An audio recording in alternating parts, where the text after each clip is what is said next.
hate my artwork.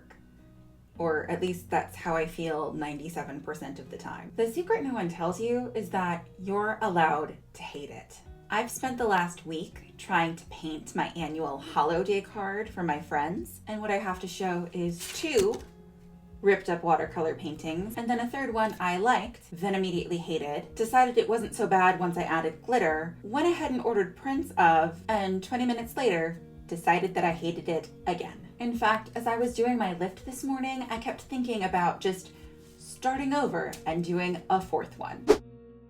I'm rarely happy with the things I make, and I realize that's totally a me problem, but it's probably also a you problem. As artists, we're always our own worst critic, and it's tough to figure out how to just not do that. I can't deny that I've improved since I've gotten back into a somewhat regularly scheduled sketching habit. The oldest example of artwork I could find is from 2011, and I would be the world's worst liar if I said my people drawing skills haven't gotten any better. Lately, my Instagram For You page has overwhelmingly become a bunch of extremely talented Russian artists who all have incredible pencil work and painting skills, and I want to be as good at realism as they are. But I also want to figure out how to do stylized portraits, and also I want to do weird things with color and texture. Considering I am not Russian and the only phrase I know is I want ice cream, yo chum moroshneyo, I think I'm just gonna have to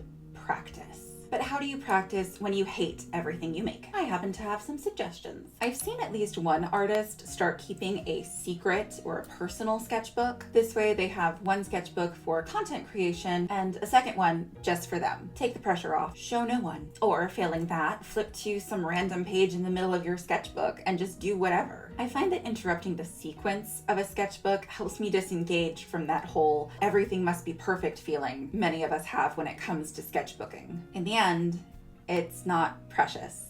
It's just a bunch of paper. Actually commit to doing studies. Look at the pieces you want to emulate, figure out how the artist did it, and then figure out how to do it for yourself. Do you really like the way someone draws noses? Copy it. Do you really like the way someone renders hair? Do that. Look at the pieces you love and pinpoint what it is that you love about them. Doing studies can often feel like copying, but you're not passing off somebody else's artwork as your own. You're just trying to figure out how someone else works. So go back to that private sketchbook idea, show no one your studies. The more you learn different ways to get the results you want, the easier it'll be to put your own spin on things.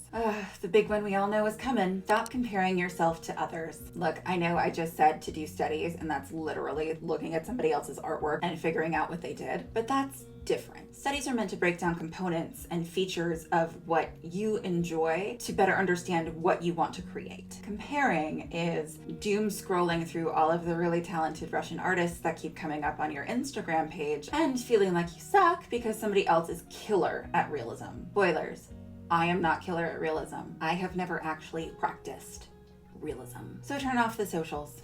They're tanking the vibe. The last thing is remembering that people don't care and they don't notice what they don't know. You can pick out every flaw and poorly erased pencil mark and everything wrong with something that you created because you created it. Anybody else is just gonna look at it and say, wow, that's awesome. No one else is gonna notice. I promise. It's kind of the same with making YouTube videos. No one cares.